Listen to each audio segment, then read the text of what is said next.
안녕하세요. 써니즈 오디오 채널입니다. 만약 누군가가 저에게 어떤 수행하세요? 라고 물으신다면 저는 이렇게 대답할 것 같아요. 알아차리고 받아들이고 놓아버리기 수행을 합니다. 지금 이 순간을 있는 그대로 알아차리고 그것이 무엇이든 받아들이고 그때 발견된 저항을 놓아버리는 겁니다. 뭔가 큰 깨달음을 얻겠다 또는 엄청난 무슨 도인이 되겠다 그런 게 아니고 제가 이렇게 저렇게 해보니까 제게는 이 방법이 제 마음도 편안하고 삶을 살아가는 데에도 도움이 되는 것 같은, 그리고 잊어버리지 않고 계속 할 수 있는 그러한 방법인 것 같더라고요. 사람마다 다를 수는 있겠지만 저는 그런 것 같습니다. 그런데 알아차림, 받아들임, 놓아버림 중에 셋 다 쉽다고는 할 수 없지만 놓아버림이 아직까지도 잘 모르겠어요. 뭔가 쉬운 것 같으면서도 어렵고, 놓아버림이 뭐지? 라고 누가 묻는다면 정확하게 답할 수가 없는 것 같아요. 그래서 오늘은 놓아버림에 대해서 다시 한번 살펴보려고 합니다. 참고한 책은 데이비드 호킨스의 놓아버림, 옴기니 박찬준, 출판사는 판미동입니다. 놓아버림이란 무거운 물건을 떨어뜨리듯 마음속의 압박을 갑작스레 끝내는 일이라고 합니다. 이렇게 놓아버리게 되면 마음이 놓이고 가벼워지는 느낌이 들면서 한결 기쁘고 홀가분해진다고 해요. 예를 들면 이렇습니다. 심하게 말다툼을 하느라 화내고 언짢아 하다가 불현듯 모든 일이 터무니없고 우스꽝스럽다는 생각이 들면서 웃음이 터지고 압박이 풀립니다. 뭔가 화가 나고 겁나고 욕본다 싶다가 문득 기쁘고 홀가분해집니다. 그것이 바로 놓아버림인 거죠. 그런데 그게 쉽지가 않아요. 무언가 감정적으로 빠져 있을 때 놓아버림은 생각조차 나지 않습니다. 하지만 그럴 때마다 뭔가 답답하고 화가 나고 불안할 때 우리가 이런 것들을 놓아버릴 수만 있다면 얼마나 좋을까요? 우리는 마음만 먹으면 의식적으로 몇 번이든 놓아버릴 수가 있습니다. 따라서 우리가 무엇을 어떻게 느낄지는 나에게 달린 일입니다. 만약 그럴 수만 있다면 더 이상 세상에 휘둘리지 않을 수가 있습니다. 더 이상 피해자가 될 수가 없습니다. 우리는 살아가면서 나도 모르게 상대방에 의해 또는 어떤 사건에 의해 그것에 의해 반응할 때 압박을 느끼고 그 압박 때문에 괴로움을 느끼는데, 그때 발생하는 그 압박을 우리가 놓아버릴 수 있다면, 그리고 그 기술을 터득한다면 우리는 언제 어디서나 놓아버릴 수 있게 되고 괴로움도 훨씬 줄어들 겁니다. 그렇다면 이 놓아버림이라는 것이 정말로 도움이 되는가, 그것을 살펴봐야 되는데, 우리는 부정적 감정과 부정적인 마음가짐, 부정적인 믿음을 어마어마하게 쌓아둔 저장소를 지고 다니고 있습니다. 여기에 압력이 쌓일수록 괴롭기 그지없고 병도 자주 생기고 잦은 문제들이 생깁니다. 하지만 우리는 사람 사는 일이 원래 그렇지 그러면서 그러려니 하고 넘어가요. 그리고 이러한 압박에서 벗어나려고 수없이 많은 방법을 동원하기도 합니다. 따라서 어떻게 보면 우리는 인생을 마음속 두려움에 갈팡질팡하지 않고 괴로움에 겁먹지 않으려고 애쓰면서 인생을 보내게 됩니다. 즉, 우리가 겁내거나 기대하는 바를 세상에 투사해서 덮어씌우고는 거기서 벗어나려고 긴 시간 동안 이리저리 애쓰면서 살아간다는 거죠. 그러다가 잠시 이러한 두려움에서 벗어나면 신이 날 때도 있어요. 하지만 여전히 마음 한구석에는 두려움이 도사리고 있습니다. 우리가 마음속 감정을 겁내게 된 까닭은 특히 부정적인 감정이라는 것이 있어서 그것에 자칫 깊이 들어갔다가 그 감정에 압도당할지도 모른다는 두려움이 있기 때문입니다. 다른 말로 이러한 두려움을 다룰 만한 어떠한 도구가 없거나 우리가 배우지 못했다라는 의미이기도 합니다. 그래서 우리는 감정 마주하기를 겁내기 때문에 이 감정이 계속 쌓이기만 하고, 이렇게 쌓인 감정 때문에 일어나는 어떠한 생각이나 일들이 있는 것처럼 보이고, 그래서 그것 때문에 괴롭다라고 생각을 하게 되는데, 사실은 그게 아니라 그에 따르는 감정 때문에 우리는 괴로운 경우가 더 많습니다. 그냥 생각을 생각 자체로 바라보면 괴롭지가 않아요. 그런데 그 생각 밑에 깔려있는 감정 때문에 우리는 괴로운 것입니다. 정리하면 감정이 쌓여서 생긴 압력 때문에 그 압력이 생각으로 일어나요. 그래서 우리는 생각 때문에 괴롭다라고 느끼지만 사실은 감정 때문에 괴로운 겁니다. 예를 들어서 어렸을 때 겪은 어떠한 감정 하나가 여러 기간 동안, 수년 동안 수많은 생각을 만들어내기도 해요. 그 어렸을 때 느꼈던 부정적인 감정, 그 기억, 그 경험이 우리가 살아가는데 반복적으로 영향을 주고 있습니다. 만약 지금까지도 반복적으로 비슷한 맥락의 어떠한 괴로움을 느끼고 있다면 어렸을 때 느꼈던 어떤 감정, 그 기억, 그때 그 감정을 놓아버리지 못했기 때문에 지금까지도 영향을 주고 있는 것일 수가 있어요.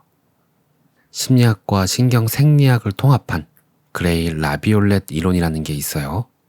이 이론은 생각과 기억은 감정의 분위기에 맞추어 정리되는 것임을 입증했다고 합니다. 즉, 다양한 분위기를 지닌 감정에 걸맞게 그 생각이 우리 기억 저장고에 저장된다는 거예요. 따라서 감정을 놓아버리면 그 감정과 연결된 수많은 생각에서 해방될 수가 있다는 겁니다. 이 놓아버리는 법을 알게 되면 너무나도 좋은 이유는 언제 어디서든 힘들이지 않고 할 수가 있다라는 거죠. 그렇다면 놓아버린 상태, 그것은 어떤 상태일까요? 그것은 항복 상태라고도 할 수가 있는데, 본래 우리가 가지고 있는 창조성이나 자발성, 이런 것들이 부정적인 감정에 의해서 가로막혀 있거나 방해받고 있는데, 항복 상태, 놓아버린 상태가 되면 이러한 가로막힘이나 방해받는 것들이 사라지게 됩니다. 그것은 당연한 결과이겠죠. 왜냐하면 그 부정적인 감정에 의해서 어떠한 장벽이나 방해물들이 만들어졌으니까요. 그래서 놓아버림 상태가 되면 우리는 자유로움을 느끼게 되고, 그것이 좀 더 깊어지면 우주의 본성을 체험하게 되고, 그 우주의 본성이라는 것은 어떤 상황에서든 최대한 좋은 것이 현실로 나타나게 하는 것임을 알게 되는 계기가 될 수 있습니다. 이것은 굉장히 철학적으로 들릴 수도 있는데, 그 상태에 있는 사람이라면 누구나 경험할 수 있는 진실이라고 합니다. 그렇다면 우리는 평소에 감정을 어떻게 다루고 있을까요? 놓아버림 말고 우리는 평소에 어떤 식으로 감정을 다루는지 살펴볼게요. 우리가 감정을 다루는 방식은 크게 억제, 표출, 도피, 이렇게 세 가지로 나눌 수가 있습니다. 먼저 억제와 억압은 감정을 억누르거나 제쳐두려고 할 때 쓰는 방법입니다. 억압은 무의식적으로 일어나는 것을 말하고, 억제는 의식적으로 행하는 것을 말해요. 보통 이러한 것들은 우리 사회의 관습 또는 집안의 교육, 이런 것들에 의해서 주입받은 경우가 많다고 합니다. 이렇게 감정을 억제하게 되면 압력이 커지면서 나중에는 짜증을 잘 내는 성격이 되거나, 감정 기복이 크거나, 목이나 등의 근육이 자주 긴장되고, 두통, 소화불량, 불면증, 고혈압, 알레르기 같은 문제도 일어난다고 합니다. 감정을 억압하는 것은 그 감정을 느끼는 것에 대한 죄책감 또는 공포가 너무 커서 의식적으로 절대 느끼지 않으려고 할 때 보통 감정을 억압한다고 해요. 그런 감정이 생겨날 조짐이 보이면 그 감정을 무의식에 곧바로 쳐넣는 거죠. 그런 다음에는 다시는 그 감정을 자각하지 않으려고 여러 가지 방법을 동원해서 그 감정을 숨깁니다. 그 숨기는 방법도 여러 가지인데 그 중에 가장 많이 쓰는 게 부인하는 거라고 해요. 아니, 나는 그런 감정 안 느끼는데? 아니, 나는 그 감정 아닌데? 이런 식으로 부인하는 것. 그렇게 부인을 하게 되면 그 다음에는 투사를 하게 된다고 해요. 내가 두려운 게 아니고 쟤가 두려워했기 때문에 그래. 이런 식이죠. 내 안에 그러한 감정이 없다라고 스스로 그 감정을 느끼는 것을 인정하지 않는 겁니다. 그리고는 세상이나 다른 사람에게 덮어 씌우는 거죠. 그 다음으로 우리가 감정을 다루는 방법 중에 표출이라는 게 있어요. 표출은 말 그대로 감정을 분출하거나 입 밖으로 표현하거나 몸짓으로 드러내는 것을 말합니다. 부정적 감정을 표출해서 이러한 감정의 압력을 내보내고 나면 감정을 억제할 수 있을 만큼만 감정 에너지가 남게 돼요. 그래서 사람들은 감정을 표출해야 감정을 다룰 수 있다고 느낍니다. 감정에서 자유로워진다고 믿는 사람들이 많아요. 그런데 책에서는 실제로는 정반대의 현상이 일어난다고 합니다. 그 이유는 어떤 감정을 표출하면 그 감정은 증식되면서 더 큰 에너지를 얻는 경향이 있다고 합니다. 두 번째는 그 감정을 표출한 까닭에 그 감정 외의 나머지 감정은 알아차릴 수 없도록 억제되기 때문이에요. 프로이트는 억제가 신경증의 원인이라고 지적을 했는데 그 말을 잘못 오해하고 많은 사람들이 그렇다면 표출이 치료법이라고 잘못 받아들였다고 해요. 그래서 현재 많은 대중매체 또는 문화규범에서 자신을 표출하는 것이 유행하고 있다라고 책에서는 지적하고 있습니다. 그래서 이러한 오해 때문에 타인을 희생하더라도 나의 감정을 표출하는 것이 좋다라는 생각이 요즘 많이 퍼져 있다고 합니다. 하지만 실제로 프로이트가 했던 말은 억압된 충동이나 감정을 중화시키고 승화시켜서 그 에너지를 사회화하고 사랑과 일, 창조성, 이러한 건설적 욕구로 돌리라는 것이었다고 해요. 자신의 부정적 감정을 표출해서 남에게 떠넘기면 그러면 그 사람은 그것을 공격으로 느끼고 이제는 그 사람이 감정을 억제하거나 표출하거나 회피할 차례가 되는 거죠. 그렇게 이 사람도 표출하고 저 사람도 표출하고 또는 누군가는 회피하고 억제하고 그러면서 서로 관계를 악화시키고 파괴하는 결과를 낳게 된다고 합니다. 그래서 이보다는 훨씬 바람직한 대안은 자신의 감정을 스스로 챙겨서 중화시킨 다음에 거기에서 남아있는 긍정적 감정을 표출하는 것이라고 합니다. 마지막으로 우리가 감정을 다루는 방법 중에 회피라는 게 있어요. 회피. 회피는 주의를 다른 데로 돌림으로써 감정에서 벗어나는 방법 중에 하나입니다. 보통 일 중독자들이 이 방법을 쓰는 경우가 많다고 해요. 우리는 마음속 자아에서 벗어나서 감정이 올라오지 않도록 끊임없이 다양한 활동을 하게 됩니다. 이런 활동에 의존할수록 그 활동 자체가 중독되는 경우가 많은 거죠. 이러한 회피 성향은 무의식 상태에 자꾸 머무르려고 해요. 예를 들면 집에 들어오자마자 텔레비전을 잽싸게 켠 다음에 끊임없이 들어오는 정보들에 자신을 놓아버리는 경우죠. 또 어떤 사람들은 자신과 마주하기를 몹시 두려워합니다. 그래서 자신과의 마주하기를 회피하기 위해 계속해서 미친 듯이 행동하는데 끝없이 어울려 놀고 대화하고 문자를 주고받고 책을 읽거나 음악을 틀고 일하고 여행하고 구경하고 쇼핑하고 과식하고 도박하고 그러한 경우들이 그렇습니다. 하지만 이러한 회피 기제는 대다수가 불완전할 뿐만 아니라 별 효과 없이 스트레스만 줍니다. 또한 이렇게 억제하고 억압한 감정에서 오는 압박을 낮추려면 어마어마한 에너지가 필요하게 됩니다. 결국 자신이 갖고 있는 창조성과 에너지를 점점 잃게 돼요. 그렇게 되면서 다른 사람을 진정으로 사랑하고 신뢰할 수가 없게 되어서 더 많은 외로움을 느끼고 자기 혐오가 생긴다고 합니다. 그렇다면 이와 반대로 감정을 놓아버리면 어떤 일이 일어날까? 우리는 감정 이면에 있는 에너지를 즉각 포기하게 되면 그 감정이 가지고 있던 압력이 줄어드는 결과를 얻게 됩니다.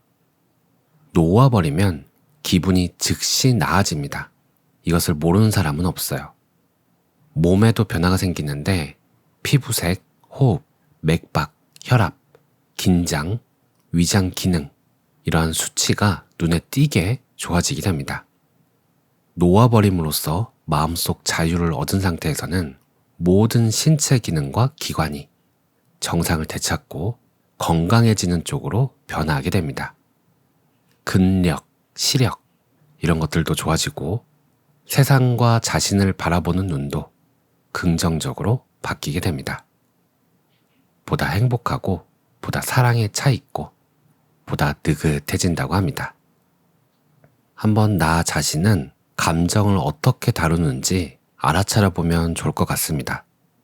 내가 화가 날 때 또는 불안함을 느낄 때, 외로움을 느낄 때 이러한 우리가 흔히 부정적 감정이라고 느끼는 그러한 감정들을 느낄 때 우리는 어떻게 행동을 하고 있나요?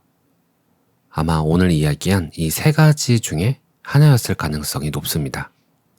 올라오는 감정을 억압하고 억제하거나 밖으로 표출하거나 아니면 그 감정을 안 느끼려고 다른 관심사로 도피하거나 회피하는 등 그러한 방법으로 감정을 다루고 있었을 거예요. 하지만 이 방법들보다 더 좋은 방법이 있다. 그것이 바로 놓아버림이다. 감정을 다루는 방법 중에 하나고요. 이 놓아버림은 뭔가 약을 먹는 것도 아니고 무언가를 배우고 연습해서 할 수 있는 것만도 아니고 그냥 지금 이 순간에 바로 할 수가 있는 겁니다. 다음 영상에서 놓아버림에 대해서 어떻게 하는 것인지 조금 더 자세히 알아볼게요. 오늘은 여기까지. 오늘도 평온한 하루 보내세요. 감사합니다. 안녕하세요. 써니즈 오디오 채널입니다. 지난 시간에는 우리가 감정을 어떻게 다루고 있는지 살펴보았는데요. 크게 억제, 표출, 도피가 있다고 했습니다.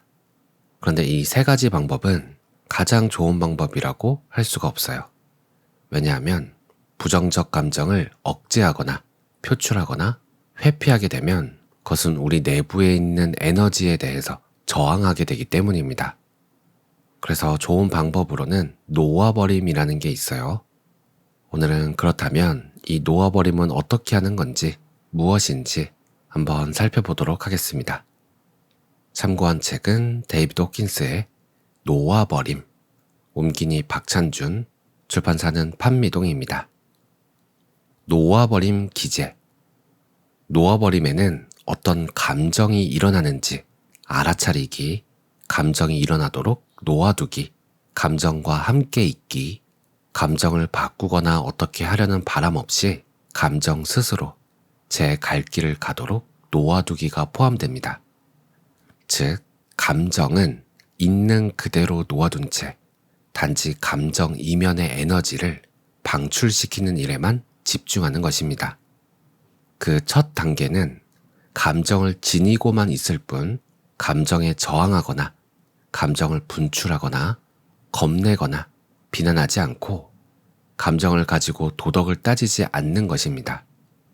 쉽게 말해서 앞에 말했던 억압, 표출, 회피를 하지 않는 거예요. 나는 이런 감정을 느끼면 안 돼. 그러니까 이런 감정이 올라오지 마. 그러면서 감정에 대해서 저항하거나 화가 막 난다고 그 화를 막 표출하거나 느끼고 싶지 않은 감정이 올라와서 그 감정을 피하려고 자꾸 다른 데에 신경을 쓰려고 하거나, 그리고 상상조차 하면 안 되는, 우리가 도덕적으로 그러면 안 돼 하는 감정들 있겠죠.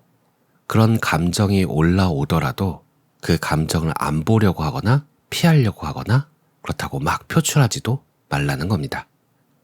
그러면 어떻게 하는 것이 놓아버림인가? 판단을 멈추고 감정은 감정일 뿐임을 그저 보는 겁니다. 조금 쉽게 말해서 감정을 그저 생생히 느끼기만 하면서, 느끼기만 하면서 그 감정을 어떻게든 바꿔보려는 노력을, 그 모든 노력을 모두 항복하는 것입니다. 감정에 저항하고 싶은 바람이 막 올라올 거예요. 나는 이 감정을 느끼기 싫어라든지, 이런 감정은 좋지 않아, 이런 감정은 내 몸에도 안 좋고 정신 상태에도 안 좋을 거야 라든지, 그러면서 감정에 저항을 하고 싶어지는데 이 저항을 놓아버리는 겁니다.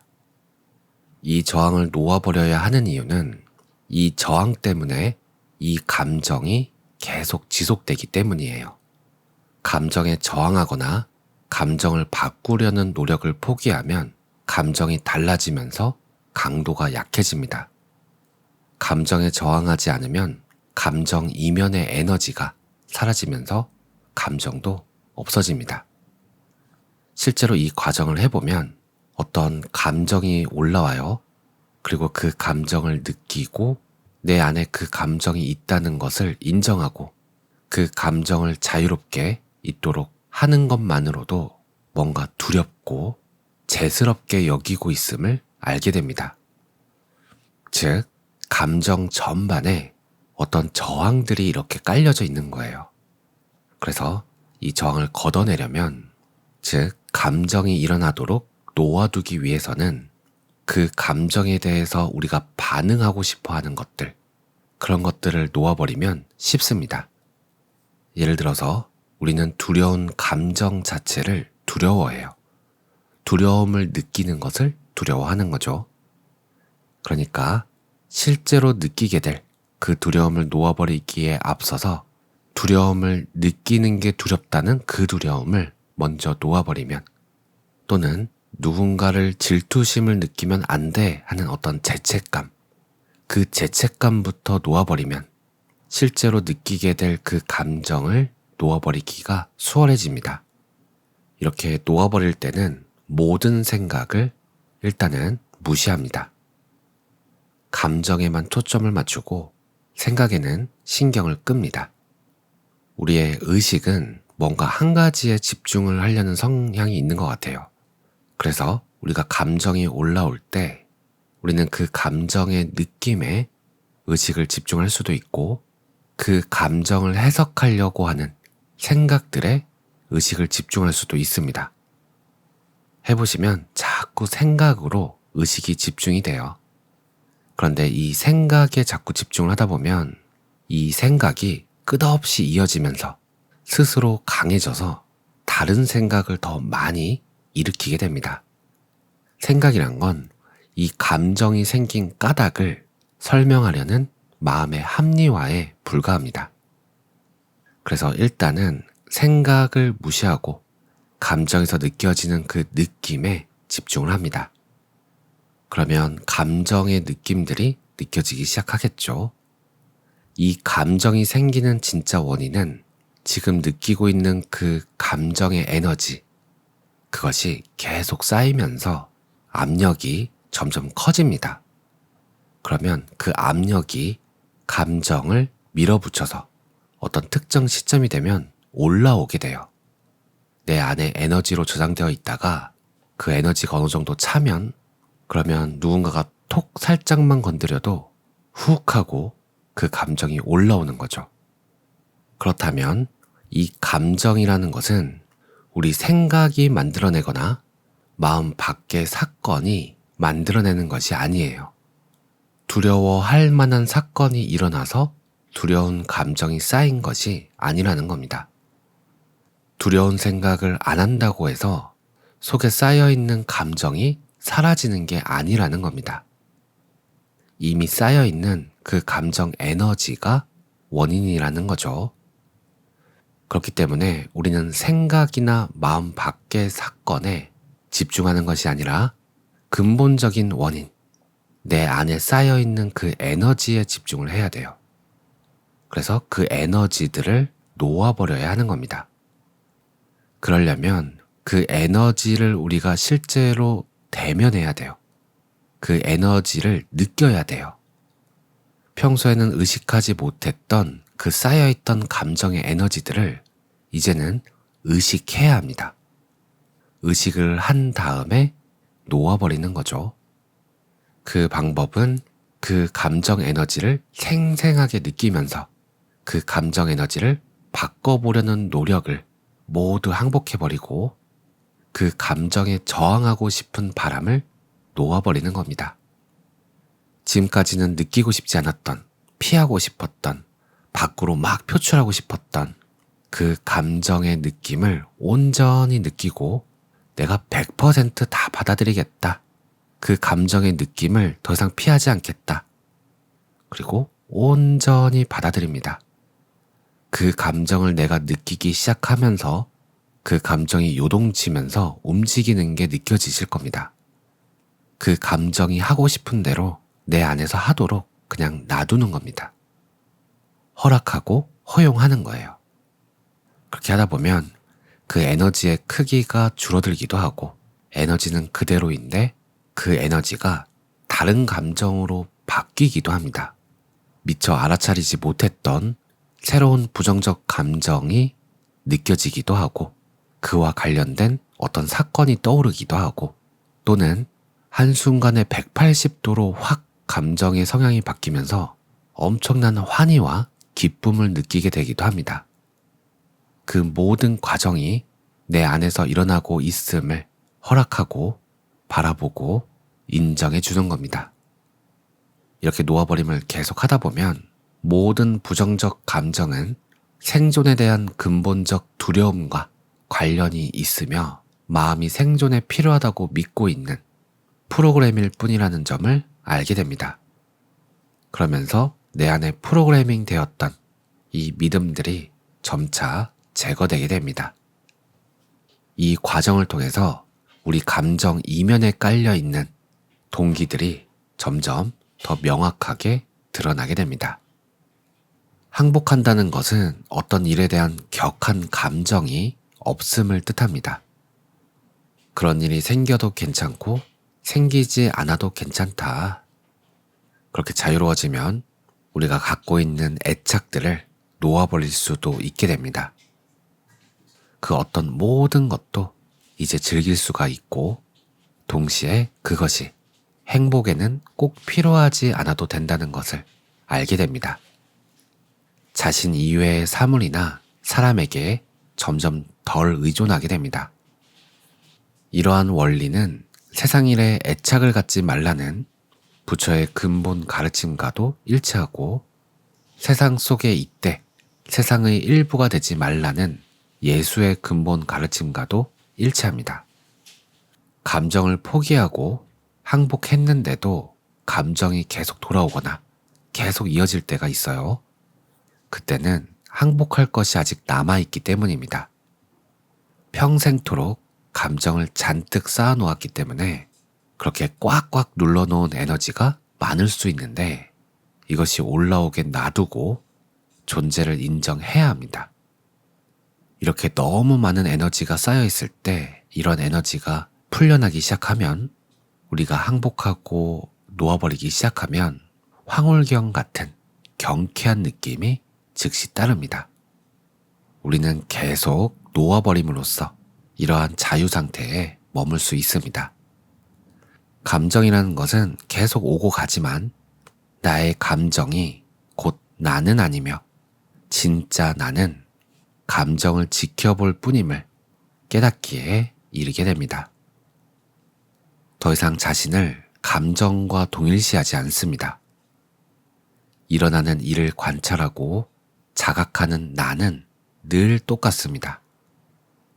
변치 않는 목격자가 존재함을 더욱더 자각하면서 자신이 그런 의식 수준에 들어섰음을 알게 됩니다. 갈수록 현상의 경험자가 되기보다는 현상의 목격자가 됩니다. 진정한 큰 나와 점점 더 가까워지면서 그동안 감정에 속았음을 깨닫기 시작합니다.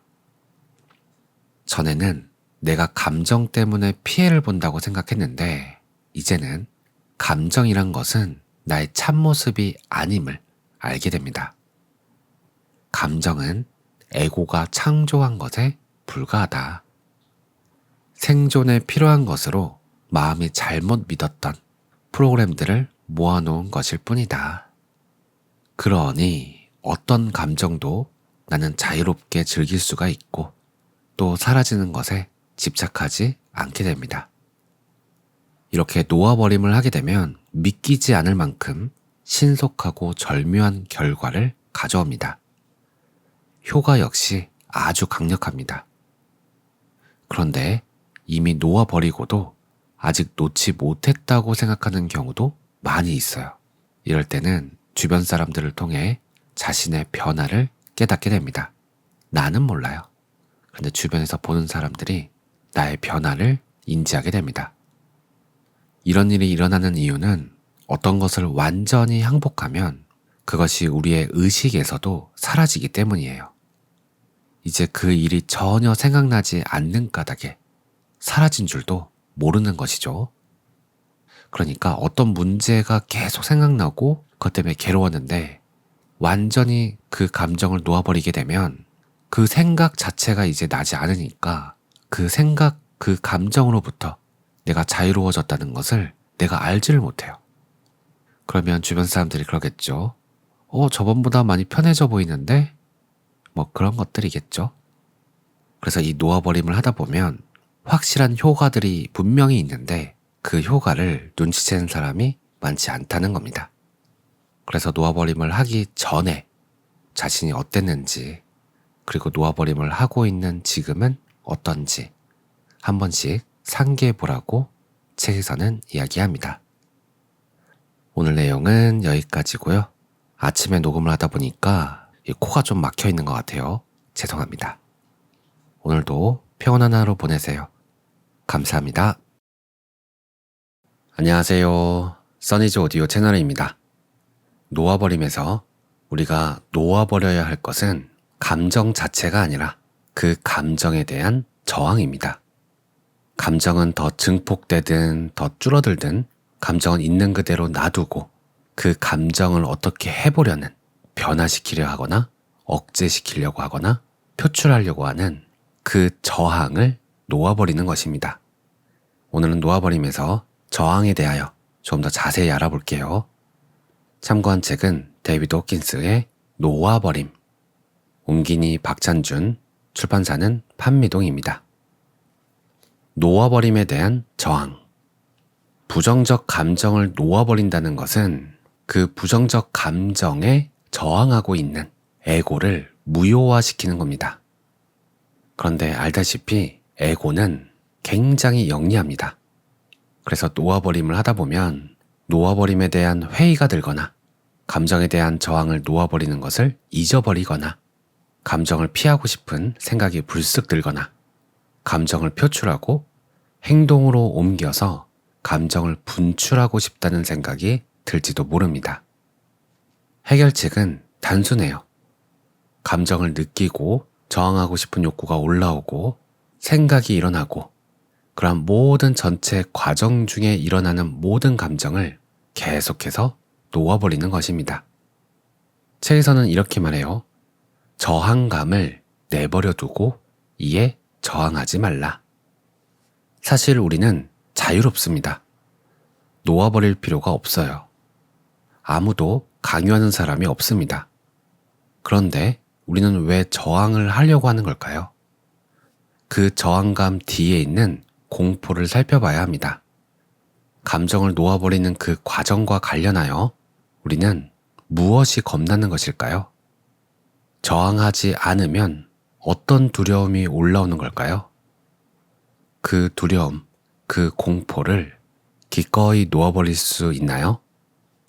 이 공포가 올라올 때마다 계속해서 놓아버리게 되면 저항이 해결됩니다. 놓아버림에 대한 저항인 거죠. 우리는 지금 오랜 세월 동안 우리를 노예로 피해자로 만들어온 그 프로그램들을 전부 놓아버리고 있음을 잊지 말아야 합니다. 그런 프로그램들의 눈이 가려서 우리는 진정한 정체성의 참모습을 보지 못하고 있으니까요. 계속 우리가 놓아버리게 되면 설 자리를 점점 잃게 될 에고는 우리에게 속임수를 쓰고 엄포를 놓으려 할 것입니다. 우리가 놓아버림을 시작하는 순간 에고는 죽을 날을 받아놓은 셈이며 그 힘도 점점 줄어듭니다. 에고가 잘 쓰는 속임수 한 가지는 기법 자체를 외면하는 것입니다.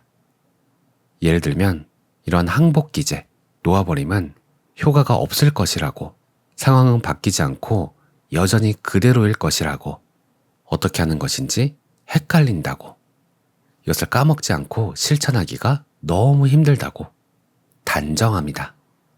하지만 책에서는 이렇게 얘기해요. 이런 단정 자체가 정말로 진전하고 있음을 보여주는 신호다. 왜냐하면 우리에게 에고의 속박을 잘라내 자유를 되찾을 칼이 있고, 그렇게 되면 에고가 설 자리를 잃게 됨을 에고가 알고 있기 때문입니다. 에고는 우리의 친구가 아닙니다. 에고는 갖은 프로그램을 동원해서 우리의 노예 상태를 유지시키고 싶어 합니다. 놓아버림은 타고난 능력입니다. 새롭거나 생소한 방법도 아니에요. 비밀리에 전수되는 가르침도 아니고 누군가가 주창한 새로운 사상이나 신념체계도 아닙니다. 데이비드 호킨스 박사가 처음으로 이야기한 것도 아니에요. 우리가 더욱 자유롭고 행복해지기 위해 우리 내면의 본성을 활용하는 일일 뿐입니다. 놓아버린 기법을 실천할 때 이 기법 자체에 대해서 생각하는 것은 도움이 되지 않습니다. 그저 단순히 실행에 옮기는 편이 더 낫습니다. 그러다 보면 모든 생각은 결국 저항이라는 사실을 알아차리게 될 것입니다. 생각은 저항이다. 왜냐? 생각이라는 것은 모두 실제로 존재하는 것을 우리가 경험하지 못하게끔 만들어내는 이미지이기 때문입니다. 그래서 얼마 동안 놓아버림을 실행해서 실제로 벌어지는 바를 느끼기 시작하면 우리는 자신의 생각을 웃어넘기게 됩니다. 한마디로 생각은 모조품입니다. 실상을 해석해서 다시 알려주는 도구인 거죠. 그렇게 되면 우리는 실상을 보는 것이 아니고 생각을 통해 해석된 세상을 바라보게 됩니다. 그러면은 우리는 환상을 보게 되는 거예요. 이 세상은 환상이다 라는 말이 있죠. 사실 이 세상 자체가 환상인 것이 아니라 실상을 해석해서 우리에게 보여주는 이 생각 때문에 이 세상은 환상이 되는 겁니다. 하나의 세상이 아니라 각자만의 세상이 되는 겁니다. 따라서 생각을 쫓게 되면 계속해서 그 생각에 점유될 뿐이에요. 생각 이전, 처음 출발한 바로 그곳에 우리가 있음을 어느 날 깨달을 때가 올 것이라고 책에서는 이야기합니다. 생각은 어항 속의 금붕어와 같고 진정한 큰 나는 어항의 물과 같습니다. 진정한 큰 나는 생각들 사이의 공간, 더욱 정확하게는 모든 생각 아래에 있는 고요한 자각의 장입니다. 누구나 자기가 하던 일에 완전히 몰입한 경험이 있습니다. 그럴 때는 시간의 흐름조차 거의 알아채지 못합니다. 마음은 아주 고요하고 아무런 저항감이나 노력 없이 그 순간에 하고 있던 일을 할 뿐입니다. 행복을 느끼며 콧노래를 흥얼거렸을 수도 있고 아무런 스트레스 없이 제 구실을 다 하게 됩니다. 아주 느긋하면서도 바쁘게 움직였습니다. 그러다 문득 자신이 몰입했다는 것을 알게 되죠. 그리고 뭔가 행복했다는 것도 느끼게 됩니다. 그때 생각은 전혀 필요 없었음을 깨닫게 되죠. 생각이라는 것은 물고기 앞에 미끼와 같습니다. 이 생각을 덥석 무는 순간 우리는 그 생각에 사로잡히게 됩니다. 생각이라는 미끼를 물지 않는 것이 가장 좋습니다. 그래서 책에서는 단정적으로 이야기해요. 우리는 생각이 필요 없다. 우리가 자각하고 있지는 못하지만 우리 내면에는 내가 알아야 할 모든 것을 이미 알고 있습니다. 이것은 진실이고 이 진실은 스스로 성립됩니다. 생각을 이야기하는 이유도 감정이 많이 쌓여 있을수록 그와 관련된 생각도 많아지기 때문이에요. 그래서 감정을 놓아버리는 이 기법이 효과가 좋은데, 근데 놓아버림이 정말 좋기 때문에 실제로 해보면 이런 상황을 겪게 될 수도 있어요. 평상시에는 놓아버리면 생각도 못하다가 갑자기 불쾌한 감정이 일어나거나 괴로움을 느낄 때, 그때부터 이제 놓아버림을 실천하게 됩니다. 그렇게 놓아버림을 통해서 공경에서 벗어나고 만사가 순탄해지면 그때부터는 또 놓아버림을 그만둬요. 그런데 이는 실수입니다. 느낌이 아무리 좋아도 더 놓아버릴 것이 있는 법이기 때문이에요. 놓아버림으로써 얻은 고양 상태와 탄력을 활용해서 계속해서 놓아버려야 합니다. 그러면 내내 더욱더 나아질 것이기 때문입니다. 놓아버림 자체에 어떤 탄력이 생깁니다. 일단 놓아버리기 시작하면 그 놓아버림을 유지하기가 쉽습니다. 그리고 그때의 고양됨을 느끼게 되는데 그 고양됨을 느낄수록 놓아버리기도 수월해집니다. 바로 이때가 정말 깊숙한 곳에 숨어있던 우리 마음속의 쓰레기 같은 그런 것들을 발견하고 놓아버릴 수 있는 좋은 기회입니다. 만약에 우리가 의기소침할 때는 그런 것들을 붙잡고 씨름하고 싶지 않을 것입니다. 따라서 놓아버림이 잘 되고 있음을 느끼고 좋든 나쁘든 계속해서 놓아버림을 실천해보면 좋을 것 같습니다. 모든 감정들이 다 놓아버림의 어떤 도구들이 돼요. 기분 좋을 때 발견되는 것들이 있고 기분이 안 좋을 때 또 발견되는 것들이 있습니다. 이런 시선으로 바라보면 사실 모든 감정, 그 어떤 감정이라도 모두가 자신을 정화시키는 기회가 되는 거죠. 그런데 간혹 어떤 감정은 절대 놓아버릴 수 없을 것 같은, 떨쳐버릴 수가 없다고 느껴질 때가 있어요. 이건 절대로 안 될 것 같은데? 이 감정은 나하고 절대 분리가 되지 않을 것 같은데? 평생 내 안에 있을 것 같은데? 그럴 때가 있거든요. 저도 그런 느낌을 느껴본 적이 있는데 이렇게 싫은 감정을 내가 평생 동안 느껴야 된다고? 이런 생각들이 막 올라와요. 바로 그때가 항복하기 가장 좋은 기회입니다. 저는 그때 그랬어요. 그래, 만약에 내가 죽을 때까지 이 감정을 느껴야만 한다면 그렇게 할게. 그렇게 마음을 먹는 순간, 갑자기 한순간에 나와 평생 함께 할 것 같은 그 부정적 감정이 순식간에 어떤 환희로움, 따뜻함, 그런 걸로 바뀌었어요. 어떻게 그럴 수가 있어? 라고 하실 수 있는데 정말 믿기지가 않은데 실제로 그 감정이 내 안에 있도록 허락하고 받아들이는 바로 그 순간 저에겐 기적 같은 일이 일어나더라고요. 그래서 경험해 보시면 압니다. 감정이 갖고 있던 그 에너지의 총량은 그대로였는데 그 엄청나게 두렵고 화가 나고 떨리는 그 에너지의 감정이 한순간에 환희로 바뀌면서 눈물, 콧물 흘리면서 펑펑 울었던, 그리고 굉장히 감사했던 그런 경험이 있습니다. 그리고 책에서는 감정이 너무 커서 그것을 놓아버리기가 정말 너무 힘들다. 그러면 그 감정을 조각내서 그 일부만을 놓아버릴 수 있는지 알아보라고 합니다. 우리를 가로막는 또 다른 걸림돌은 무언가에 대한 욕망을 놓아버리면 그것을 얻지 못할지도 모른다는 공포가 있어요. 이럴 때는 우리가 흔히들 품고 있는 신념, 믿고 있는 것, 그것을 몇 가지 살펴본 뒤에 그 믿음을, 그 신념을 놓아버리는 것이 도움이 된다고 합니다. 예를 들면 이런 거예요. 열심히 일하고 안간힘 쓰고 희생하고 노력해서 얻은 것이라야 누릴 자격이 있다. 고통은 이롭고 유익한 것이다. 세상에 공짜는 없다. 아주 단순한 것은 그다지 가치가 없는 것이다.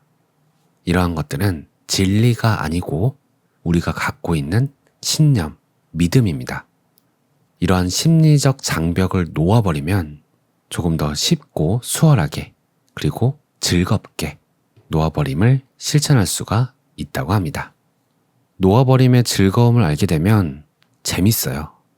살다 보면 짜증나는 일도 생기고 화가 나는 일도 생기고 슬픈 일도 생기고 그러잖아요. 분명 화가 나는데 그 화가 난다는 그 사실이 하나의 기회로 바라봐집니다. 화가 올라오네. 내 안에 쌓여있던 어떤 화들이 있었구나.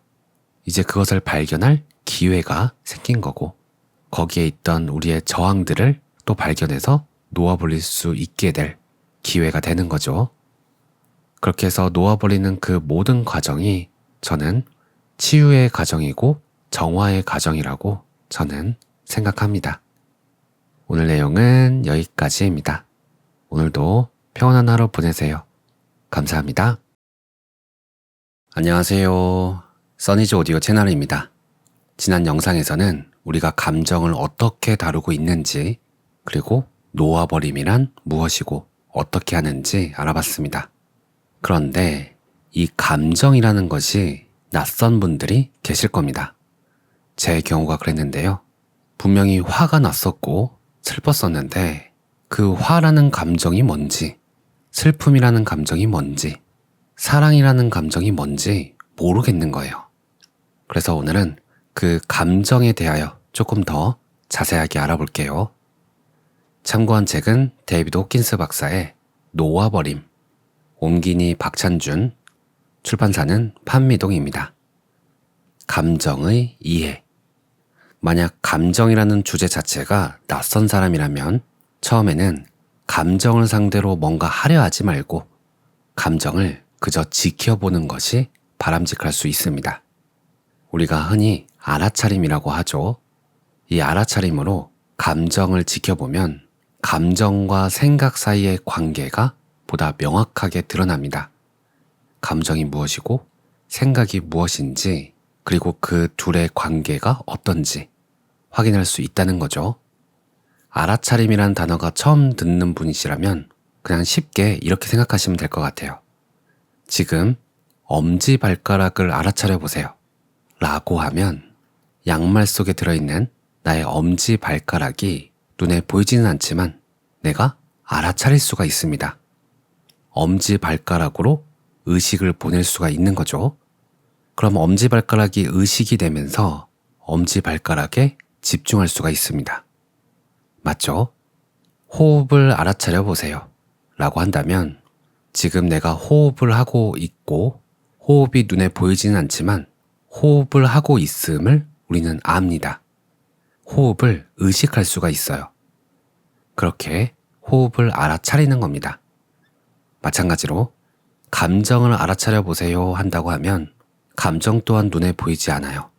하지만 감정을 한번 느껴본다, 감정을 알아차려 본다 하면은 감정이 알아차려집니다. 처음에는 너무 낯설면 이게 감정인가? 저게 감정인가? 이렇게 찾는 과정도 분명히 있을 거예요. 그런데 그런 과정을 통해서 알아차림이 뭔지 확실하게 알게 되실 겁니다. 그렇게 감정을 지켜보는데, 감정을 알아차리는데 익숙해지고 나면 우리는 일종의 실험도 할 수가 있어요.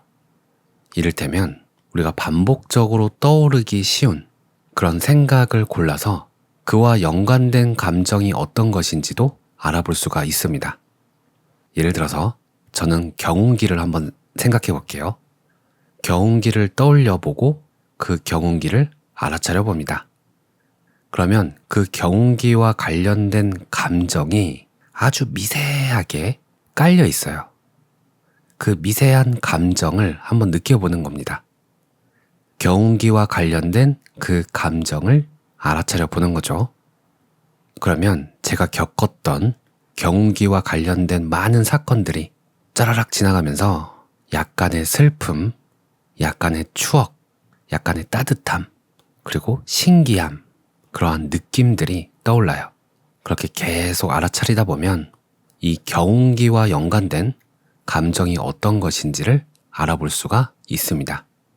그런데 이것이 약간 부정적인 감정이다. 그러면 그 감정을 다루기 위해서는 먼저 저항하거나 비난하지 않고 그 감정이 내 안에 존재함을 받아들입니다. 그런 다음에 감정의 에너지를 비우는 일에 들어가는데 방법은 감정이 소진될 때까지 감정을 있는 그대로 놓아두는 것이에요. 감정을 어떻게 그냥 놓아두느냐? 이 감정을 계속 알아차리고 있다 보면 다른 것이 알아차려질 거예요. 이 감정을 밀어내고 싶다. 이 감정이 없었으면 좋겠다. 또는 뭔가 불편하다. 이러한 것들이 감정과 함께 알아차려집니다. 그것이 바로 우리가 그 감정을 가만히 두지 못하고 저항을 하는 거예요.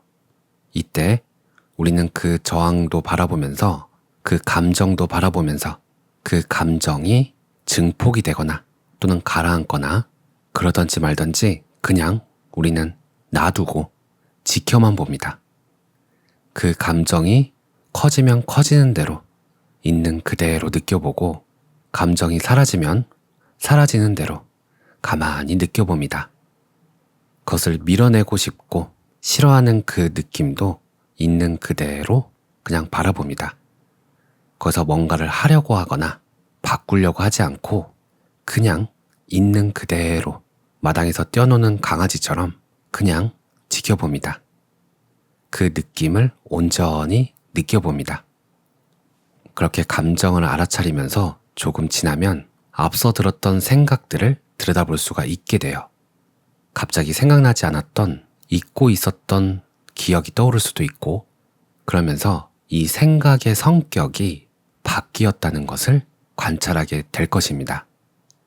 우리가 갖고 있던 그 기억 자체의 맥락 자체가 바뀌어요. 이게 왜 그런가 봤더니 감정 때문이었어요. 예를 들면 이런 거예요. 저는 부모님이 양 부모님이에요. 그래서 친부모님을 미워하는 마음이 있었거든요. 그런데 그때 그 감정들을 계속 들여다보고 알아차리고 그때 그 감정을 자유롭게 해주니까 기존에는 내가 부모로부터 버림받았다. 이러한 생각들이 많았는데 감정이 자유로워지고 나서 감정이 많이 해소되고 나서 생각의 맥락이 바뀌었어요.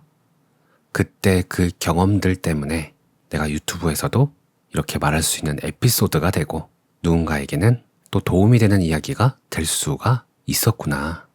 이런 식으로 같은 사건인데 그것을 바라보는 시선, 나의 생각, 전체적인 맥락 자체가 바뀝니다.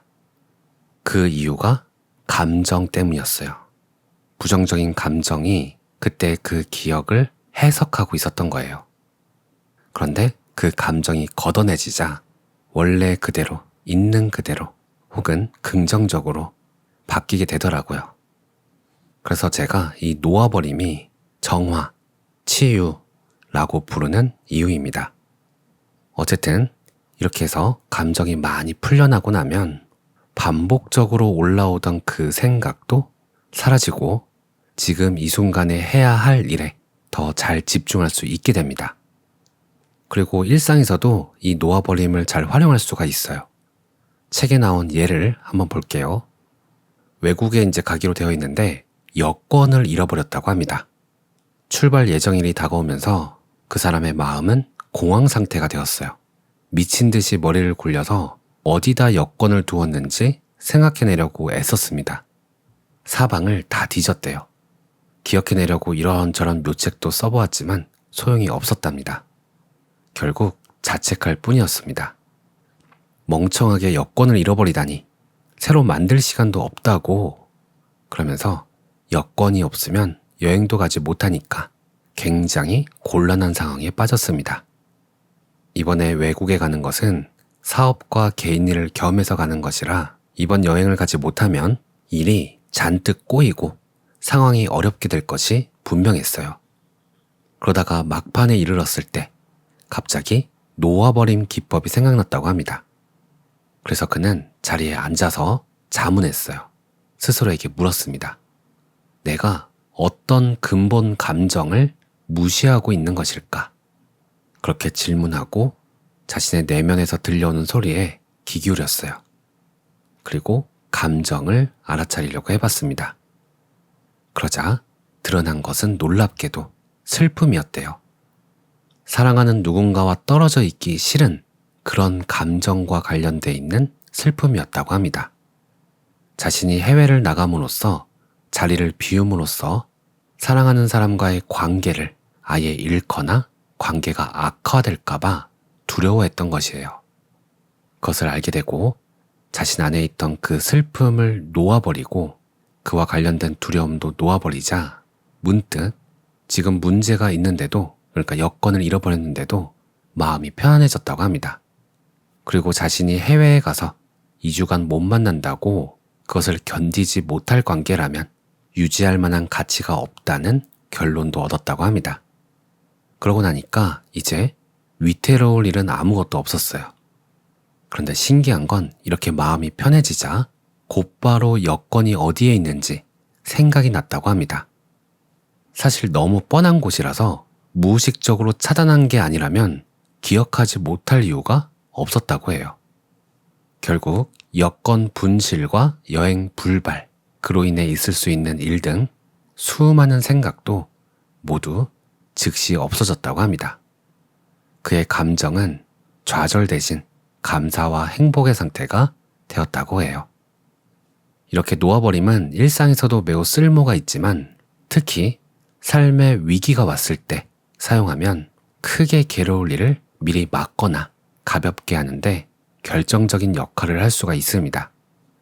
삶의 위기가 왔을 때, 이때 보통 감정이 압도적으로 밀어닥칩니다. 이러한 위기에는 억제되거나 억압된 감정 중 한 가지가 올라오는 경우가 많대요. 오랫동안 억제되었고 억압되었으니까 그 감정의 크기도 크겠죠. 이렇게 압도적인 감정을 상대할 때에는 이것을 계속 지켜보면서 사라지게 하는 것 대신에 그것보다 훨씬 빠르게 그 감정들이 통과하고 좋은 결과를 내는 데 도움이 되는 여러 기법들이 도움이 될 수 있습니다. 원래는 억제나 표출, 회피가 감정을 다루는데 아주 좋은 방법은 아니라고 했었어요. 하지만 이러한 것들을 내가 알고 있고 의식적으로 사용하고자 할 때라면 해롭지 않습니다. 감정이 너무 커서 압도적일 때 이것을 의식적으로 하면 바람직할 때가 많은 거죠. 이러한 억제나 표출, 회피를 사용하는 목적은 감정이 너무 크니까 그 감정을 해체해서 작게 만들어서 놓아버릴 수 있도록 감정의 양 자체를 줄이는 것입니다. 그래서 이런 경우에는 의식적으로 감정을 제쳐놓고 친구나 멘토에게 기분을 털어놓거나 자신의 기분을 표출하기만 해도 어느 정도 그 감정의 강도를 줄일 수가 있습니다. 근본적인 문제는 해결되지 않지만 감정의 양을 줄일 수가 있는 거예요. 누군가를 만나거나 개와 놀거나 텔레비전을 보거나 영화를 보거나 음악을 듣거나 평소 습관대로 무엇이든 하는 것입니다. 그렇게 감정의 양과 강도 자체가 줄고 나면 전체 상황보다는 상황의 여러 작은 일면, 한 부분, 그런 것들을 하나씩 놓아버리는 일에 들어가면 좋습니다. 이것도 예를 하나 들어볼게요. 오래 일하다가 실직해서 절망이라는 감정에 압도당한 남자가 있습니다. 그는 그 상태에서 여러 가지 생각들이 막 떠올라요. 그 상태에서 놓아버림을 어떻게 할 수 있을까요? 예를 들면 이렇게 해보는 겁니다. 동료들과 자주 찾던 식당에서 점심을 먹고 싶은 바람을 놓아버릴 수 있을까? 이전까지 매일 주차하던 공간에 주차하고 싶은 바람을 놓아버릴 수 있을까? 늘 타던 엘리베이터에 타고 싶은 바람을 놓아버릴 수 있을까? 쓰던 책상에 대한 애착을 놓아버릴 수 있을까? 비서가 보여주던 친절과 비서에 대한 애착을 놓아버릴 수 있을까? 쓰던 컴퓨터에 대한 애착을 놓아버릴 수 있을까? 매일 같은 상사를 보던 일을 놓아버릴 수 있을까? 사무실 소음이 주던 친숙한 느낌을 놓아버릴 수 있을까? 이렇게 자질구레한 것들을 하나씩 놓아보는 겁니다. 그렇게 마음을 놓아버린 모드로 바꾸는 것이죠. 마음이 놓아버린 모드로 바뀌면 우리의 상태는 용기의 수준으로 올라갈 수가 있습니다. 원래는 절망의 상태였죠. 하지만 그 절망의 압도적인 감정 속에서 우리는 아주 사소한 것들을 하나씩 놓아버리면서 용기의 수준으로 올라갈 수가 있는 거예요. 그러면 우리는 부정적 감정들을 받아들이고 통과했고 그 결과 부정적 감정들이 힘을 잃어버리게 됩니다. 그러고 나면 상황을 직면하게 되고 자신의 감정을 인식하고 알아차릴 수 있게 되어서 내 안에도 뭔가 할 수 있다는 그 용기가 있음을 불현듯 자각하게 됩니다. 이렇게 사소한 것을 항복하게 되면, 놓아버리게 되면 기묘하게도 중심 사건이 주는 억압, 그 압박감이 점차 덜해집니다. 그러니까 큰 감정이더라도 그 중에 작은 감정 하나를 놓아버리잖아요. 그러면 그 전체 감정을 놓아버리는 것과 같은 효과가 있게 됩니다. 그러니까 오른쪽에 있는 감정을 놓아버렸는데 왼쪽에 있는 감정도 같이 놓아져 버리는 것 같은 그런 거죠. 그래서 작은 감정 하나를 항복해보는 것, 놓아버려보는 것, 그것이 중요합니다. 놓아버리면 어떻게 한다고 했죠? 저는 머리가 나빠서 계속 반복적으로 해줘야 돼요. 제 자신에게 하는 말입니다. 놓아버림은 일단 그 감정을 알아차리고 그 감정이 커지든 작아지든 다른 감정으로 바뀌든 그냥 놔둡니다.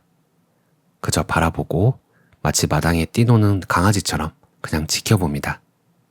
그 강아지, 그 감정의 느낌이 어떤지 느끼면서 온전히 느껴보면서 무엇을 하든 다 받아줍니다. 그렇게 감정이 뛰노는 것을 계속 지켜봅니다. 언제까지? 그런 거 없어요. 그냥 이 감정이 놀고 싶을 때까지, 그만 놀고 싶을 때까지 계속 지켜봐 줍니다. 그 감정을 알아차립니다. 무엇을 하든 받아들입니다. 그렇게 그 감정을 자유롭게 풀어주고 공감해 줍니다. 이것이 놓아버림입니다. 한번 실험 한번 해보세요. 뭔가 지금 문제가 발생했거나 당황스러운 일이 있거나 뭔가 마음에 찝찝한 것이 있거나 아니면 아직도 풀리지 않은 오래된 어떤 의문이 있거나 그런 것들 전부 이 감정과 연관되어 있을 거예요. 그리고 숨겨져 있을 겁니다. 그 숨겨져 있는 그 감정을 한번 알아차려 보세요. 그 감정은 지금 느끼고 있는 그 문제와 연결되어 있기 때문에 그 문제를 계속 알아차리다 보면 그 문제와 관련된 감정이 아주 서서히 떠오르게 됩니다. 그 감정을 마주하고 온전히 느껴보고 자유롭게 풀어주고 무엇이든 받아들여 봅니다. 그리고 난 다음에 다시 이 문제를 한번 봐보세요. 문제의 맥락이 가장 좋은 방향으로 바뀌어 있는 것이 느껴지실 겁니다. 이것은 어떻게 보면 하나의 기술인 거죠. 이 기술을 잘 배워두시면 정말 다양한 부분에서 활용이 가능한 것 같아요. 오늘 내용은 여기까지입니다. 오늘도 평온한 하루 보내세요. 감사합니다. 안녕하세요. 써니즈 오디오 채널입니다. 오늘은 놓아버림을 통해서 우리의 과거에 치유되지 않은 부분들을 치유하는 그 부분에 대해서 조금 더 알아보려고 합니다.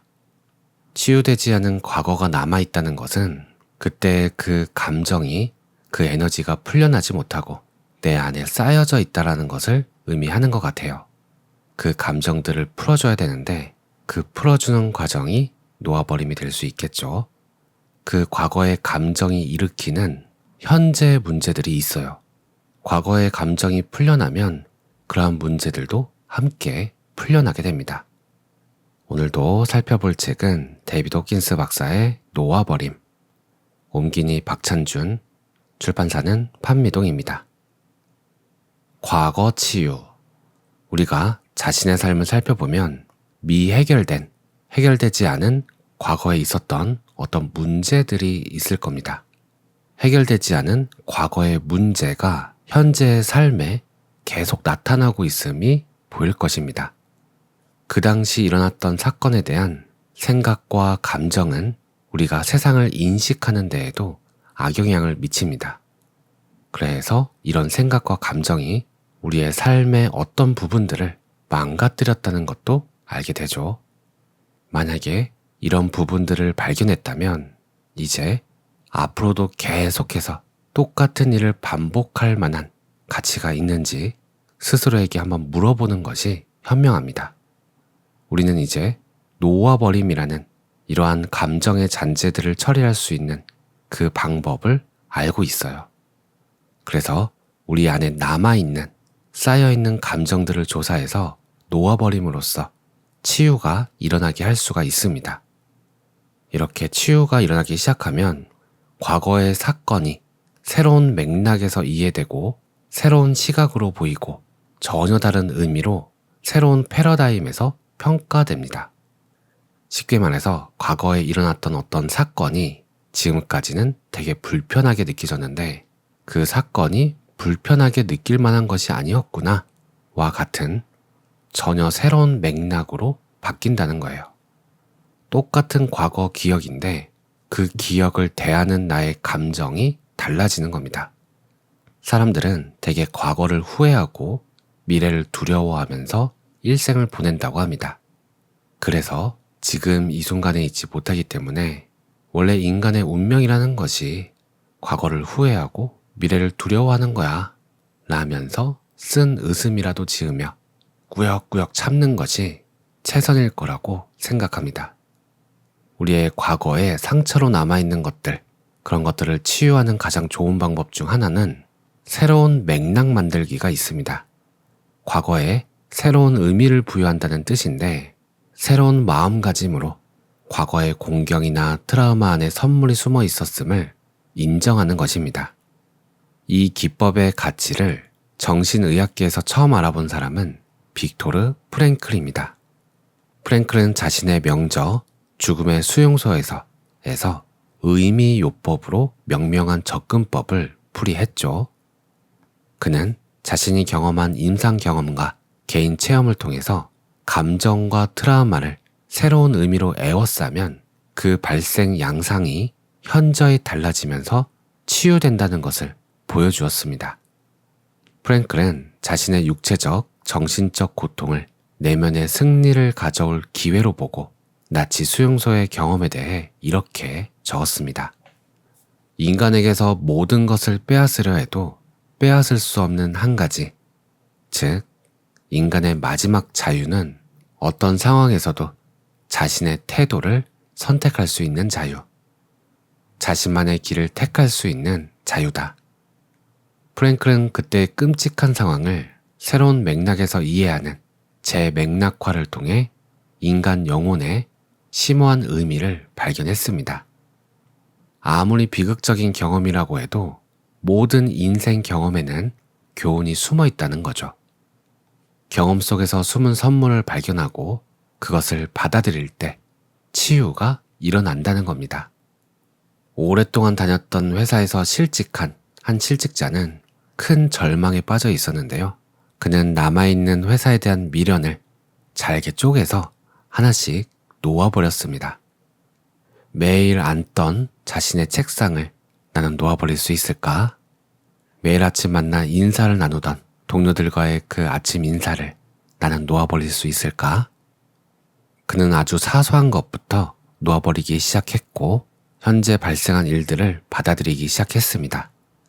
그리고 치유가 시작됐죠. 시간이 흘러서 그는 한번 돌아보니까 자신이 다니던 직장은 성장에 방해가 되었고 그 안에서 판에 박힌 생활을 했을 뿐이라는 사실을 깨달았습니다. 일하면서 괴양까지 얻었던 그는 실직하기 전까지는 그곳의 즐거운 면만 보았던 거죠. 일단 상황에서 벗어나자 그동안 육체적, 정신적, 감정적으로 치렀던 대가가 보이기 시작했습니다. 실직한 뒤에 그는 새로운 능력과 재능을 찾아내는 일에 마음을 열었고 나아가서 더욱 유망한 직업을 새로 찾았다고 합니다. 이렇듯 삶에서 일어나는 사건들은 성장하고 확장하고 경험하고 발전할 기회입니다. 어떤 사건들을 돌이켜보면 그 이면에 무의식적인 목적이 있었다고 느낄 때가 있어요. 중요한 무언가를 배워야 하는데 그것을 경험할 유일한 길이 고통스럽더라도 우리의 무의식이 알고 있었던 것처럼 보여요. 이는 정신분석학자 칼 융이 제창한 이론의 일부입니다.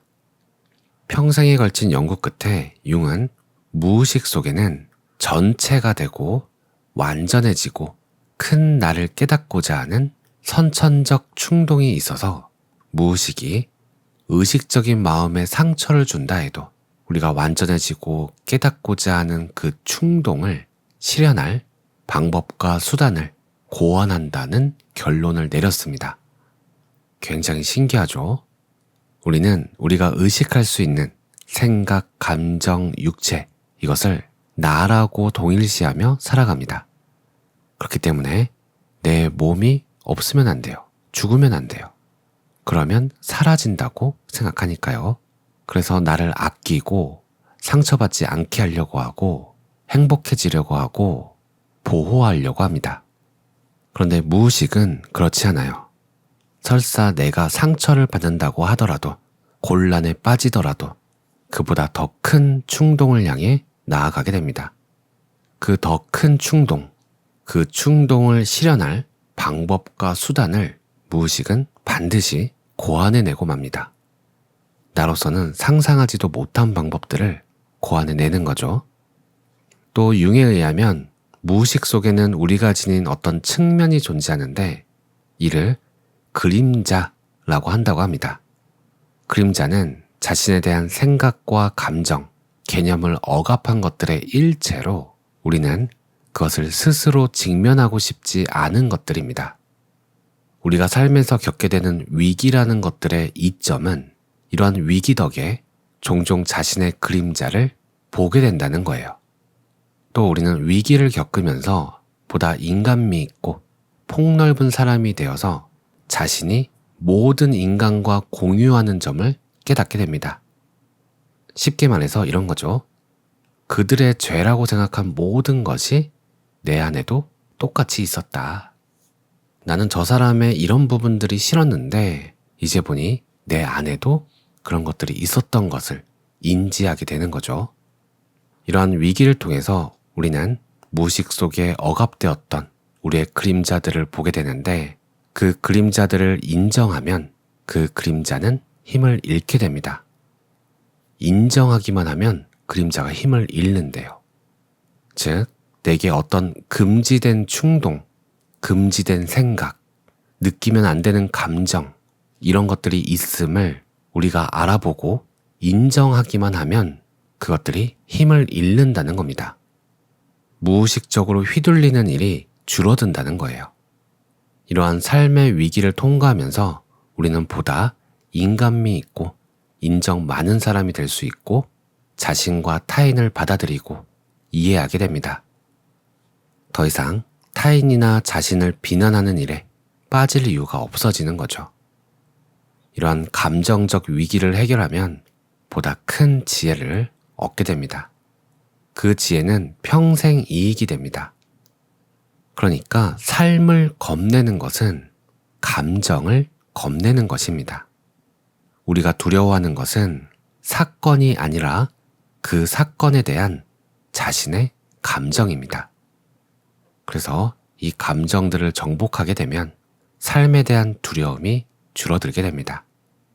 그러면 당연히 자신감이 커지고 기꺼이 더 큰 모험을 할 수 있게 됩니다. 감정으로 인한 결과가 무엇이든 우리는 해결할 수 있다고 느끼기 때문이에요. 두려움이라는 것은 모든 주저함을 낳는 근원이어서 이 두려움을 정복하면 이전에 우리가 꺼렸던, 그래서 한 번도 발을 들여본 적이 없는 새로운 인생 경험에 들어가는 길 전체가 뚫리게 됩니다. 실직 위기를 겪고 그 위기를 다루는데 성공한 사람은 다시는 그런 두려움에 떨지 않습니다. 그래서 다음 직장에서는 보다 창의적으로 일하고 일에서 성공하는 데 필요한 위험을 기꺼이 감수하게 됩니다. 마음 한구석에 늘 실직의 두려움이 있었기에 과거에는 얼마나 심하게 몸을 사리고 걱정하고 조심스러웠는지, 윗사람에게 굽실대고 얼마나 자존감이 상했었는지 그 과거가 차차 보이기 시작합니다. 삶의 위기가 주는 또 다른 이점은 자신에 대한 자각이 커지는 것입니다. 위기 상황이 압도하는 가운데에서는 한눈 팔 새도 없이 자신의 상황을 유심히 들여다보고 자신의 믿음과 목표, 가치관, 삶의 방향을 되짚어 보아야만 합니다. 위기는 죄책감을 되짚어보고 놓아버릴 수 있는 기회입니다. 또한 마음가짐을 완전히 바꿀 기회이기도 하죠. 삶의 위기를 통과하면서 우리는 극과 극에 마주치게 됩니다. 그 사람을 증오할 것인가? 용서할 것인가? 이번 경험에서 교훈을 얻어 성장할 것인가? 분개하고 억울해할 것인가? 다른 사람이나 자신의 결점을 눈 감아줄 것인가? 화내며 따지고 들 것인가? 이번 경험을 나누고 기회로 삼을 것인가? 겁내고 억울해하는 겉모습 속으로 움츠러들 것인가? 그래서 책에서는 이렇게 이야기를 해요. 모든 감정 경험은 올라가거나 내려갈 기회다. 어느 쪽을 택할 것인가? 우리는 혼란스러운 감정을 움켜쥐고 싶은지, 그것을 놓아버리고 싶은지 선택할 기회가 있습니다. 혼란스러운 감정을 움켜쥐는 대가, 그것을 우리는 살펴볼 수가 있고 스스로에게 물어볼 수가 있어요. 그러한 대가를 치르고 싶은가? 아니면 기꺼이 감정을 받아들이고 싶은가? 그러면서 감정을 놓아버렸을 때 이로운 점도 살펴볼 수 있습니다. 23년 동안 형과 말을 하지 않고 지낸 남자가 있었대요. 무슨 일로 그렇게 되었는지 형도 동생도 기억하지 못했다고 합니다. 너무 오랫동안 말을 섞지 않고 지내는 것에 익숙해지는 바람에 무려 23년 동안 형제가 서로 보살피지도 가족끼리 단란하게 지내지도 못했다고 합니다. 어느 날 항복기제, 놓아버림을 알고 그 남자는 형에 대한 감정을 놓아버리는 일에 들어갔다고 합니다. 그러자 느닷없이 슬픔의 눈물이 쏟아지면서 지난 세월 동안 잃어버린 온갖 것들이 떠올랐다고 해요. 그러면서 남자는 형을 용서했고 형도 이에 호응해서 두 사람의 관계는 회복됐다고 합니다. 그러자 둘 중 한 사람에게 옛 기억이 떠올랐대요. 그들이 지금까지 이렇게 된 이유가 테니스 신발 한 켤레 때문에 말다툼을 한 기억이었다고 합니다. 테니스 신발 한 켤레 때문에 23년간 대가를 치른 것이죠. 따라서 중요한 것은 얼마 동안이나 계속 괴로워하고 싶은가? 언제가 되어야 기꺼이 괴로움을 포기할 것인가? 그만하면 되고도 남는 것이 언제인가? 만약 이런 것들을 알았음에도 불구하고 계속 내면에서 부정적 감정에 매달리고 싶어 한다면 그것은 우리의 왜소함 때문이라고 합니다. 왜소함. 심술궂고 옹졸하고 이기적이고 경쟁심 많고 인색하고 의심 많고 비판 잘하고 보잘것없고 나약하고 죄책감 많고 떳떳하지 못하고 자만심 강한 측면. 그것이 왜소함인데 이 왜소함은 에너지가 별로 없어서 자존심만 고갈시키고 낮춥니다. 자기 혐오와 끝없는 죄책감, 벌을 받고 건강하지 못하고 병이 나길 바라는 그러한 마음이 생기는 것은 우리 안에 이 왜소한 측면 때문입니다. 자신을 벌하고 싶은 마음, 나는 안 된다는 마음, 여기에 동일시하지 마세요. 그런 측면에 힘을 보태지 마세요. 자신을 그렇게 여기지 마세요. 내가 나를 그렇게 여기면 남들도 나를 그렇게 여기게 됩니다. 내가 나를 보는 대로 세상이 나를 볼 수밖에 없습니다. 그리고 우리는 그로 인한 결과를 감수해야만 합니다. 하지만 우리는 그것을 감수하지 않고 다른 선택을 할 수도 있어요. 이러한 부정적 감정들, 내 안의 왜소함들, 이런 것들을 놓아버리면 우리는 매우 건전하면서도 내적인 변화에 크게 도움이 됩니다. 이것은 긍정적 감정에 저항하는 것을 멈추는 것입니다. 오늘 내용은 여기까지입니다. 오늘도 평온한 하루 보내세요. 감사합니다. 안녕하세요. 써니즈 오디오 채널입니다. 어쩌다 보니 이번 주는 전부 놓아버림으로 소개를 하게 되었는데요. 저도 놓아버림에 대해서 다시 한번 살펴볼 수 있는 시간이었습니다. 오늘은 놓아버림과 부자할 때 그 이것과는 어떤 관계가 있는 것일까? 놓아버림이 부에도 도움이 될까? 그 부분을 살펴보도록 할게요. 오늘도 역시 참고한 책은 데이비드 호킨스 박사의 놓아버림, 옴기니 박찬준, 출판사는 판미동입니다. 부는 중요한 주제입니다.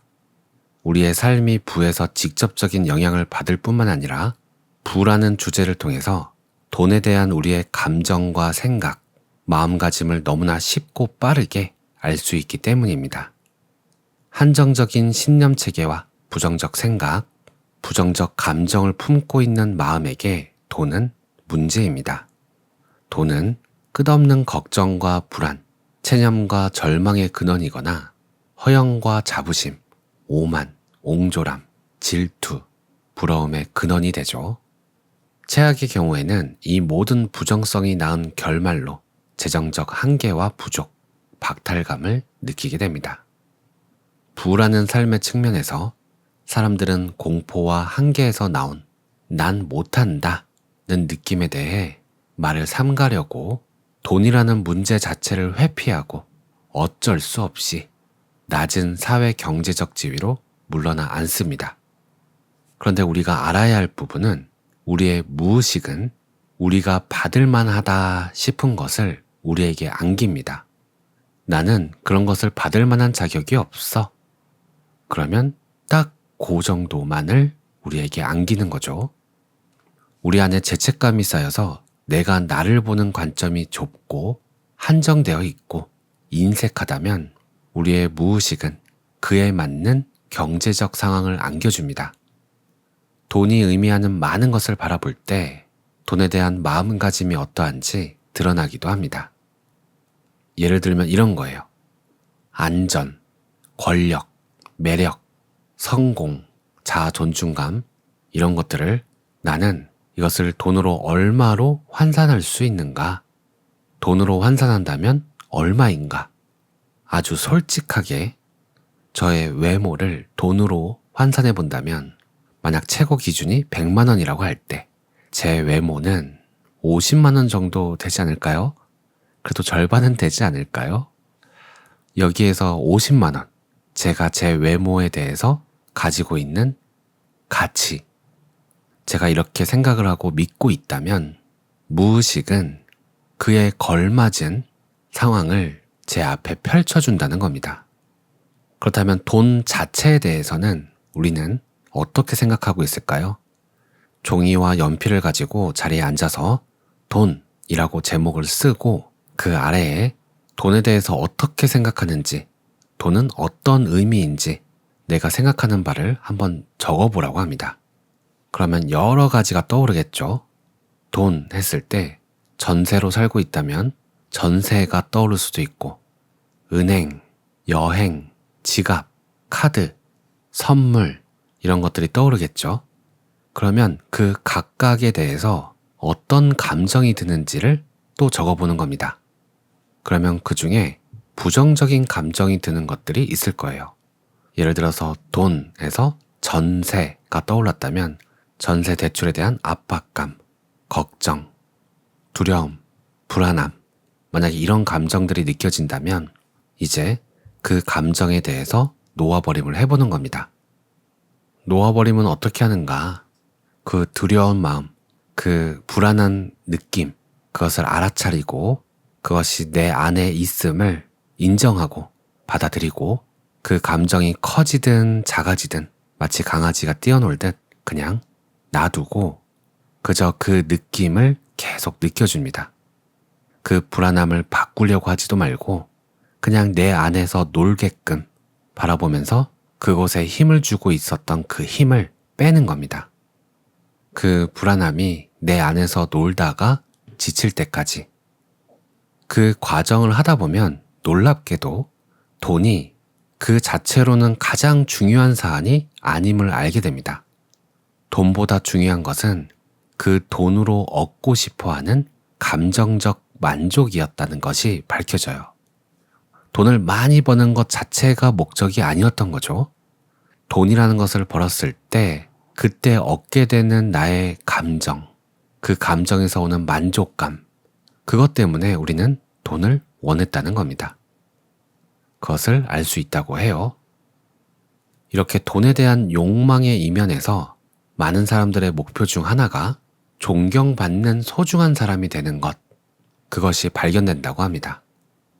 그러면 만약 이것을 발견했다면 알게 되는 것은 사실은 내가 관심 있는 것은 돈 자체가 아니었고 그보다는 자아 존중감, 내면적 가치를 느끼는 것에 관심이 있었던 겁니다.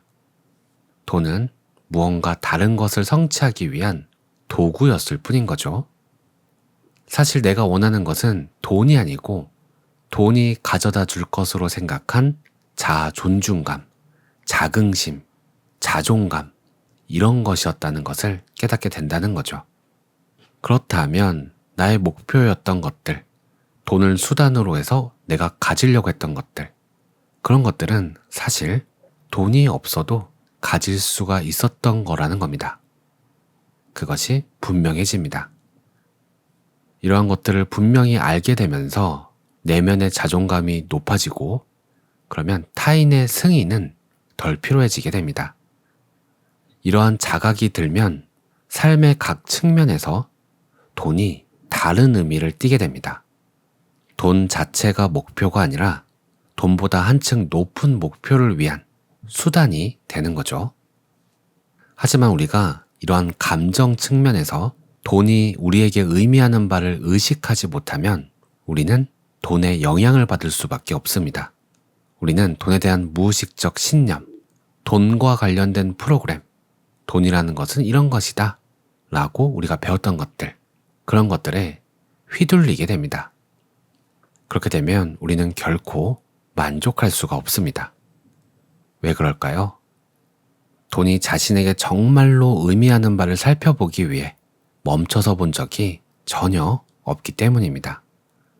강박적으로 돈의 뒷꽁문이나 다른 부의 상징들을 쫓아다니다 보면 우리 내면의 자아 존중감이 너무 작아져서 그것을 채우기 위해 막대한 금액의 돈을 또 쓰기 때문이에요. 우리 내적으로 다양한 분야에서 자신이 없으면 아무리 큰 돈을 들여도 극복할 수가 없습니다. 내면이 작게 느껴질수록 그런 내적 왜소함을 보상하기 위해 더욱 막대한 권력과 돈, 매력을 얻어야 한다고 생각하게 되는 거죠.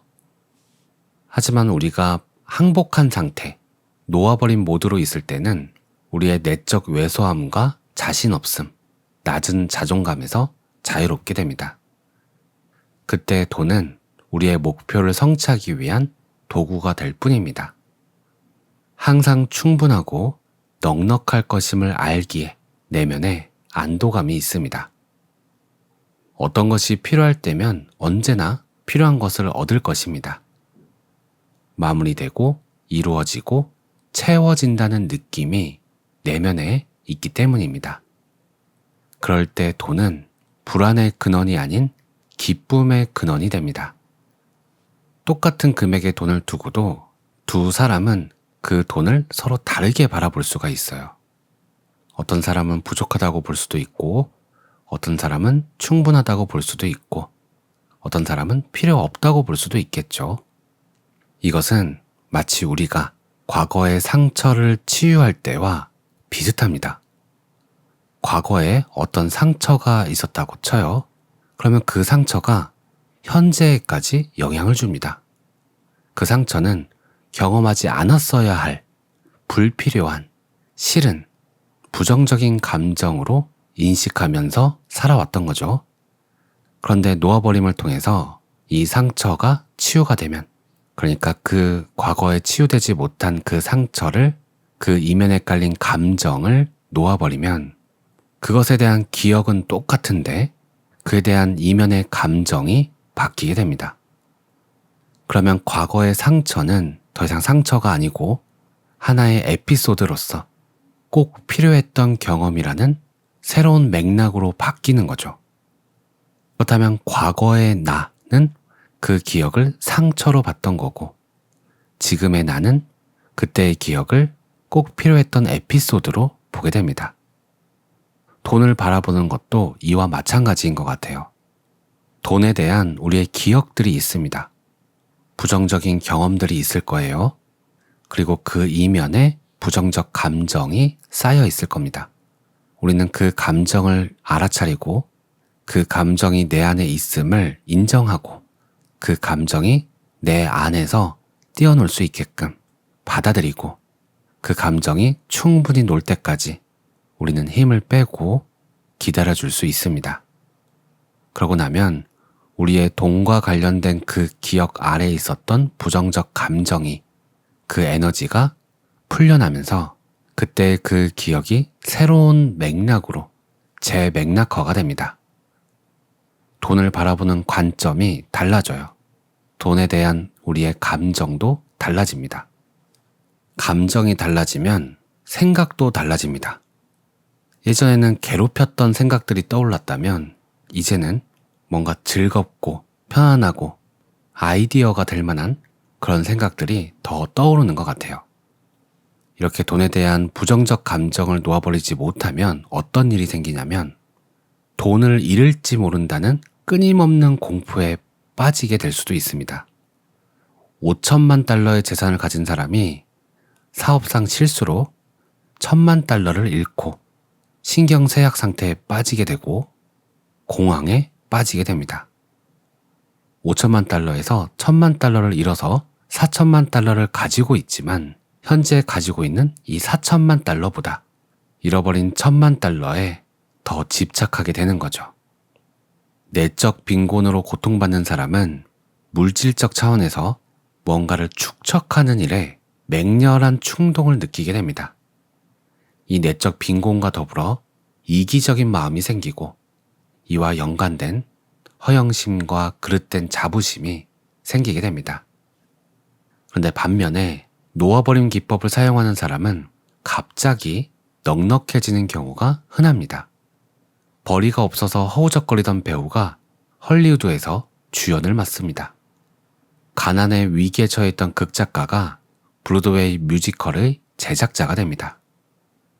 또 어떤 사람은 역설적으로 돈에 아주 무심해져서 많은 돈을 처분하고 매우 단순하게 사는 삶을 선택하기도 합니다. 그들은 더 이상 돈에 관심이 없습니다. 그들은 돈에 통달했습니다. 돈을 수단 삼아 추구하던 내면의 만족이 이제는 곧장 채워지니까 내면의 행복이 외부의 부와는 무관하게 됩니다. 이런 내적 자유의 상태에서 사람은 외부 세계와 무관해지므로 더 이상 그 영향을 받지 않게 됩니다. 그래서 부와 관련된 이 챕터에서 마지막 문장은 이겁니다. 통달한 것은 초월하는 법이기 때문이다. 통달하면 초월하게 된다. 돈 버는 법에 통달했다. 그러면 더 이상 돈에 집착하지 않게 됩니다. 하지만 저는 안 해봐서 몰라요. 돈에 통달해보지 못했기 때문에 정말 그런지는 모르겠습니다. 하지만 맞는 것 같아요. 뭔가 확실하게 알게 되었다. 그리고 언제든 가질 수 있다. 그렇다면 집착할 필요가 전혀 없게 된다는 것. 잠깐만 생각해봐도 알 수 있는 부분인 것 같습니다. 그래서 한번 생각해볼 문제는 우리는 살아가면서 정말 돈을 원하는 것인가? 아니면 그 돈 이면에 깔려있는, 숨겨져 있는 더 큰 목표가 있는 것일까? 무엇을 위해서 우리는 돈을 벌려고 하는가? 무엇 때문에 우리는 돈을 두려워하는가? 불안해하는가? 그러한 부분들을 잠시 멈춰서 내 안에 쌓여있는 감정을 한번 살펴보는 시간을 가지는 것도 좋을 것 같다는 생각을 해봤습니다. 오늘도 평온한 하루 보내세요. 감사합니다.